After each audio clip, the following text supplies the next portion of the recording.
Donc, une fois que vous avez envoyé votre ticket, il reste la procédure de suivi que nous avons en interne pour aller plus vite. Auquel cas, vous pouvez attendre. Quoi qu'il en soit, vous allez recevoir sur votre email un email de la société. Comme quoi, ils ont bien reçu votre demande. Et les choses qui sont importantes, si vous voulez avoir un suivi pour accélérer votre procédure, c'est d'envoyer à votre upline ces informations-là. Donc, vous avez bien sûr donné des informations à votre upline. Ensuite, lui, pour qu'il fasse suivre ça à la direction, il lui faut un copier-coller de vos informations, de votre ticket.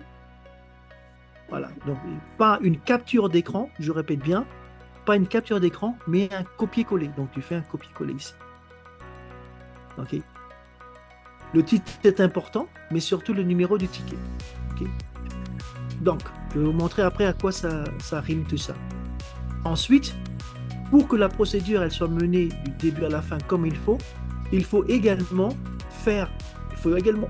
envoyer des informations ici pour accélérer la procédure. Et encore une fois, nous avons besoin, pour faire au mieux la réclamation, nous avons besoin d'un copier-coller, pas une capture d'écran. D'accord ? Parce que ces informations-là, moi, je les transmets à la direction. Et si vous faites une capture d'écran et que lorsque moi, je retranscris l'information, je fais une erreur, à partir de là, nous allons perdre du temps.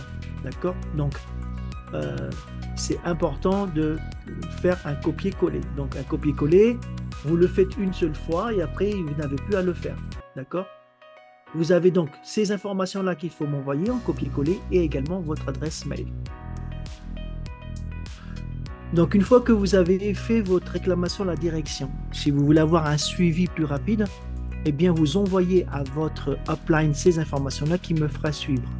Vous y avez mis en copier-coller, pas capture d'écran, le nom, le prénom, votre pseudo, votre NIL et votre adresse mail, de façon à ce que moi, je puisse retranscrire sans faire d'erreur et surtout pour que la direction puisse aussi accéder à votre compte le plus rapidement possible et sans faire d'erreur également.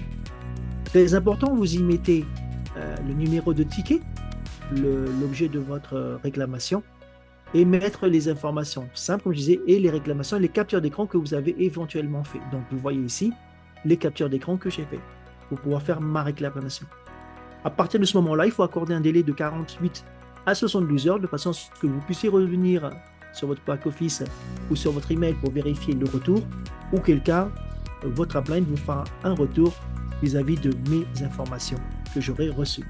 Voilà, donc vous avez à ce jour toute la procédure de réclamation interne à la direction et ensuite le suivi que votre upline peut vous apporter par un service supplémentaire.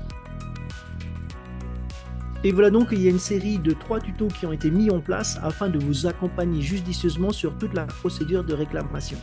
En interne, ensuite le suivi par votre upline, par le suivi direction. Merci de regarder les 3 tutos, de liker, de partager et de commenter afin d'aider à faire grandir la chaîne. C'était donc Jean-Michel en partenariat avec Laurie, Adagio Legacy et bien sûr Tech Girl Pacific. Et à bientôt.